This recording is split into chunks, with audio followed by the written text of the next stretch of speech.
আমি রফিক নটবর। এখানে মোটিভেশন নয়, রিয়েলিটি বলা হয়। রাতে ঘরের লাইটটা জ্বলে আছে, কিন্তু ঘরটা অন্ধকার। দুটো মানুষ পাশাপাশি বসে আছে একই সোফায়, একই ঘরে, একই জীবনে, কিন্তু মাঝখানে যেন কয়েক মাইল দূরত্ব। কথা নেই, ঝগড়া নেই, ভালোবাসাও নেই, তবুও তারা একসাথে। কারণ ভালোবাসা নয়, কারণ ভয়। অনির্বাণ আজকাল বুঝতেই পারে না কবে থেকে সে একা থাকতে ভয় পেতে শুরু করেছে। অফিস থেকে ফিরেই অভ্যাসের মতো দরজা খুলে বলে, আমি এসে গেছি। কোনো উত্তর আসে না, তবুও সে বলে। কারণ ঘরটা যদি পুরো নীরব থাকে, তাহলে তার মাথার ভেতরের শব্দই তাকে শুনতে হয়, আর সেই শব্দগুলো ভয়ঙ্কর। শৈলী রান্নাঘরে দাঁড়িয়ে থাকে, হাত নড়ে, মন নড়ে না। তারা 7 বছর ধরে একসাথে আছে, 3 বছর বিয়ে। শুরুর দিকে মানুষ যেমন থাকে, অতিরিক্ত আগ্রহী, অতিরিক্ত যত্নশীল, অতিরিক্ত জীবিত, তারা তেমনই ছিল। এখন তারা কেবল অভ্যস্ত। ভালোবাসা চলে গেলে একটা অদ্ভুত জিনিস থাকে, তার নাম নেই, শুধু ওজন আছে। একদিন অনির্বাণ হঠাৎ জিজ্ঞেস করে, আমরা ঠিক আছি তো? সোহিনী তাকায় না, খুন্তি নাড়তে নাড়তে বলে, মানে? এই মানের ভেতরেই সব শেষ। যদি ভালোবাসা থাকতো, প্রশ্নটা বুঝতে হতো। যদি রাগ থাকতো, চেঁচামেচি হতো। যদি ঘৃণা থাকতো, লড়াই হতো। এখানে কিছুই নেই, কিছুই নেই, শুধু ভয়। ভয়, যদি ছেড়ে দিই তাহলে কি হবে? অনির্বাণ জানে সোহিনী আর তাকে ভালোবাসে না। সোহিনী জানে অনির্বাণও না, কিন্তু তবুও তারা আলাদা হয় না। কারণ অনির্বাণের ভয় 40 পেরিয়ে একা হলে মানুষ কি বলবে, আবার নতুন করে কাউকে পাওয়া যাবে রাতে ঘরে কেউ না থাকলে। আর সোহিনীর ভয়, এই শহরে একা নারী হওয়া মানে কি, বাবা মা কিভাবে দেখবে, ডিভোর্সড, এই ট্যাগ কি সারা জীবন বইতে হবে? এই ভয়গুলো খুব শক্তিশালী, কখনো কখনো তার থেকেও শক্তিশালী। রাতে তারা একই বিছানায় শোয়, মাঝখানে বিশাল ফাঁকা জায়গা। স্পর্শ নেই, কিন্তু বিচ্ছেদও নেই।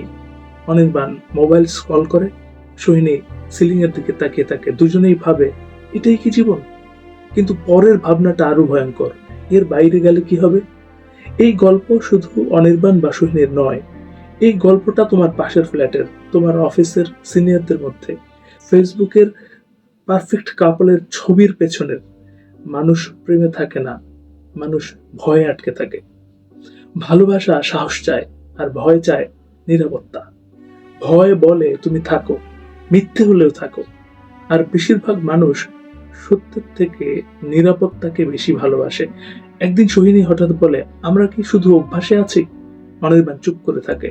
এই চুপটাই উত্তর। যদি বলতো না, তাহলে মিথ্যে হতো। যদি বলতো হ্যাঁ, তাহলে পরের প্রশ্ন আসতো, তাহলে কেন আছি? এই প্রশ্নের উত্তর কারো কাছে নেই। তারা জানে ভালোবাসা শেষ হয়েছে, কিন্তু সম্পর্ক শেষ করার সাহস নেই। কারণ আমাদের শেখানো হয়নি একা থাকা, আমাদের শেখানো হয়েছে একটা সম্পর্ক মানেই সাফল্য। একজন মানুষ সুখী কিনা কেউ জিজ্ঞেস করে না, জিজ্ঞেস করে কেউ আছে তো?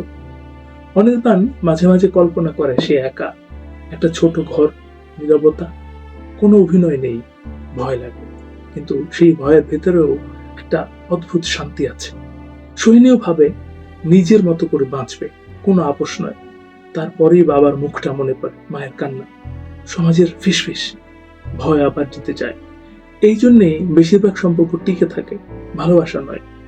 ভয়, সুবিধা, অভ্যাস, সামাজিক চাপ। আমরা একসাথে থাকি কারণ আলাদা হলে প্রশ্ন উঠবে, একা হলে নিজেদের মুখোমুখি হতে হবে। সব থেকে নিষ্ঠুর সত্যটা হলো, অনেক সম্পর্ক বাঁচে না, ঝুলে থাকে। অনেক মানুষ প্রেমিক নয়, সহবাসী বন্দী। এই গল্পের কোনো হ্যাপি এন্ডিং নেই, কারণ বাস্তব জীবনে বেশিরভাগ মানুষ ভয়কে ছাড়িয়ে যেতে পারে না। তারা একসাথে বড় হয়, একসাথে ক্লান্ত হয়, একসাথে আফসোস করে।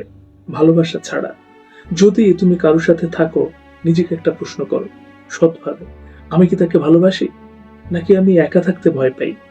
এই প্রশ্নের উত্তরই ঠিক করে দেবে তোমার সম্পর্ক প্রেম নাকি শুধু ভয়ের আশ্রয়।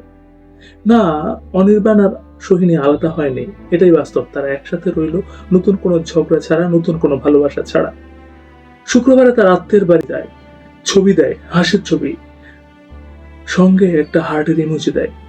রাতে ঘরে ফিরে দুটো আলাদা মোবাইল, দুটো আলাদা দুনিয়া। কখনো কখনো মাঝরাতে অনির্বাণ জেগে ওঠে, ভাবতে থাকে, যদি একদিন সাহস আসতো, সোহিনী জানলার পাশে দাঁড়িয়ে ভাবে আমি কি নিজেকে হারিয়ে ফেলেছি, কিন্তু কাউকে বলে না। বললে যেটুকু ভারসাম্য আছে সেটুকুও ভেঙে যাবে। তারা জানে এই সম্পর্কটা মৃত, তবুও তারা কাঁধে তুলে নিয়ে বাঁচে, কারণ ভয় মৃত সম্পর্ককেও চলতে শেখায়। রফিক নটবর্স ক্রিয়েশন জীবন গল্পে আজ আপনি শুনলেন ভালোবাসা নয়, ভয় আমাদের একসাথে রাখে। আমাদের আজকের গল্পের বড় বার্তাটি হলো, ভালোবাসা মানুষকে একসাথে রাখে না, সাহস রাখে। ভয় মানুষকে ছাড়তে দেয় না, আরাম দেয়। বেশিরভাগ মানুষ এই আরামের জন্যে জীবন একসঙ্গে কাটিয়ে দেয়, ভালোবাসার জন্য নয়। যে সম্পর্কটি টিকে থাকে শুধু ভয়ের উপর, সেটা ভাঙে না, ধীরে ধীরে পচে। আর সবচেয়ে নিষ্ঠুর সত্যিটা এটা, একদিন তুমি বুঝবে তুমি কাউকে হারাওনি, তুমি নিজেকেই হারিয়েছো। ভালোবাসা চাইলে একা থাকার সাহস লাগে, ভয় চাইলে শুধু কারোর পাশে থাকা। এই গল্পটা শেষ নয়, এটা একটা সতর্কতা, শুধুই সতর্কতা। রফিক নটবর্স ক্রিয়েশনের এই গল্পটি একটা জীবন, একটা শেখা। ছোট গল্প, বড় শিক্ষা। গল্প শেষ নয়, জীবনও নয়।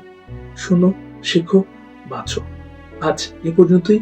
দেখা হচ্ছে পরের গল্পে। লাইক, শেয়ার বা সাবস্ক্রাইব করতে ভুলো না।